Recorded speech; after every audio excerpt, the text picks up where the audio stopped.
Hi guys, it's Dr. Julie. Happy Friday. It's the middle of my day. I don't know where you're at in yours, but I asked a question the other day in the group, and it had to do with what makes you feel better when you're tired. And a lot of the answers had to do with movement or non-movement, and I loved it. I loved it because it really highlighted one of the things that I find so important. So here's the deal. When we feel like fatigue is getting the best of us, when we feel that wear down, and often with that comes maybe our joints hurt, maybe our muscles hurt, maybe our metabolism is slowing down and we're gaining some weight. Maybe we really feel like our mindset is faltering. There's maybe anxiety or depression or having trouble staying on task. And conventional wisdom might say, well, hey, you really need to make sure you keep moving. In fact, conventional wisdom might say it's time to up the workouts. You know, you go to a trainer with those conditions, a lot of trainers are going to say, we need to get you in some high intensity short burst work because we need to get your lean body mass up. We need to get your energy production up. We need to get you moving faster and shorter so that we can hinder your stress response, and that's going to give you more energy. So let's talk about that. The stress response is definitely part of feeling fatigued and aging rapidly. And exercise itself can induce a stress response, but a lot of people will say, but it's all in how you do it. So there's a big difference, of course, between I'm going to go run a marathon and I'm going to do some high intensity short burst episodes. Big difference, huge difference. But here's the deal.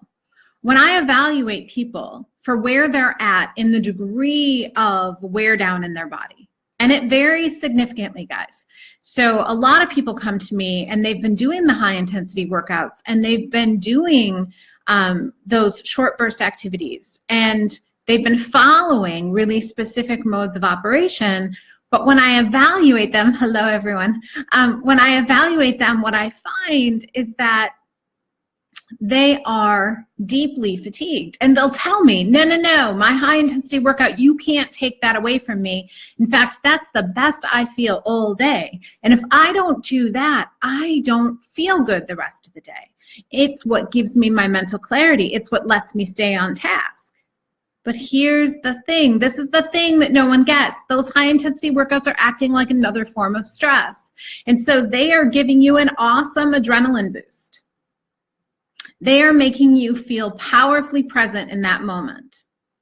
I wonder though, are you making the best decisions after those? Or are you making decisions on like hyped up, super caffeinated adrenaline?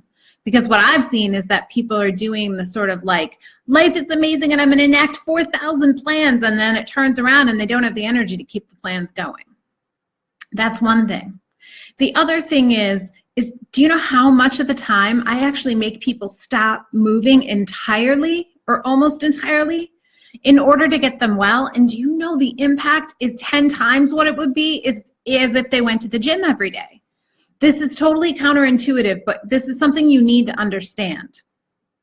By the time we feel exhausted, by the time you feel fatigued, you've been at it for 10 plus years. By the time you feel it, it's way bigger than you think it is. By the time your metabolism slows down and no matter what you do, you can't move that extra weight, your hormones have been off for more than 10 years. By the time your digestive system isn't responding to food the same way, it's been at it for more than 10 years. You're just getting the symptom because your body has stopped deciding to cloak it for you.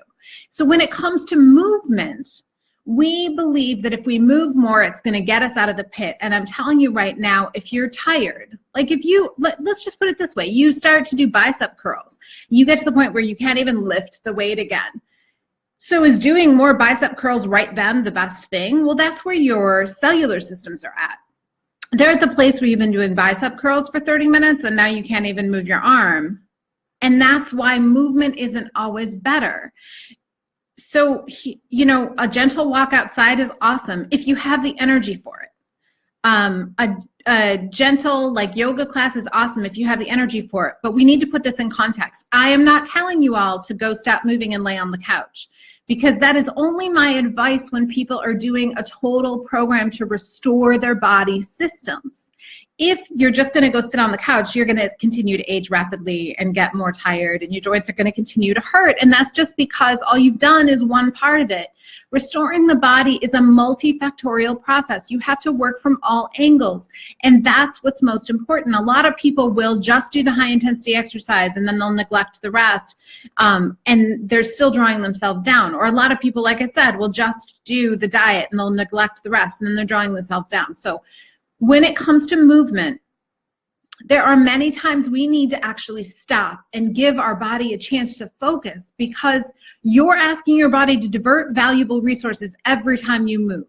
And if you've only got like a quarter tank of gas, you're not going to be able to run the rest of the body the way it should be by moving too much. So I love the conversation about movement. I want to inspire you guys to understand that if you're tired, you're tired. And if you're tired, moving more is not your answer.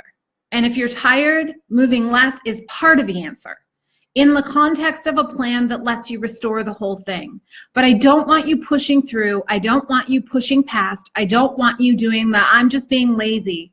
If you're tired, and there's good reason for it, and you've been at it for more than 10 years, and you need to believe that and allow yourself the chance to actually heal. I love and welcome your questions and comments. You guys are great.